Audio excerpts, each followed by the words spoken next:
What will you do with Jesus? I would love for you to accept Jesus to be your Saviour. Call out to Him, pray to Him, and ask Him to forgive you and make you clean inside. And when you do, He'll do that. Glasgow's got a really special place in my heart because it's where I first started doing open air work.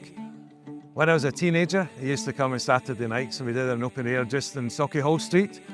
And I just loved that. It was exciting, there was a real buzz to it. It's a great city for open air work because we meet all nations here, all cultures. It's a real meeting place for the multicultural part of Scotland. But also the motto of the city used to be, Lord, let Glasgow flourish by the preaching of your word and the praising of your name. There is a heritage here of the Bible. It used to be called Bible-loving Scotland. It used to be a God-fearing country, and there's still an atmosphere of that here. People are willing to talk about the Lord and about the gospel. During the first couple of days of the Glasgow week, we had heavy rain, but despite the heavy rain, we found somewhere that we were able to put the board that was dry, and people were willing to come and listen to the preaching despite the rain and engage us in conversation.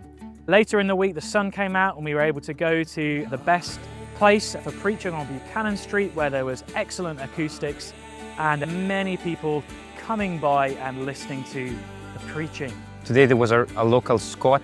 He came over. Again, he was very glad to receive a tract of how to find peace. He said that he would really love to know the answer. As always for me, I'm like a magnet for Roman Catholics. He grew up in that realm, and he said that he was disillusioned with that faith. He left it when he was very young because he couldn't find the real answers. And he was saying that peace is found only if we search within, although he's very cloudy in his soul.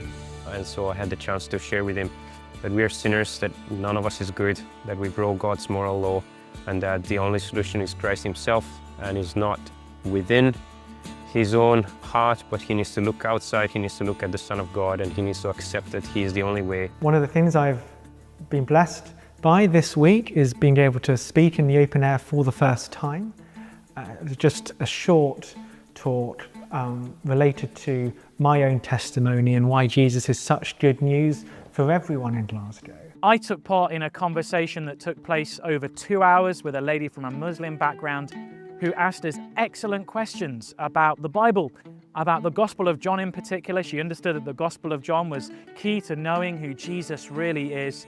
And she also had great questions about the two natures of Christ.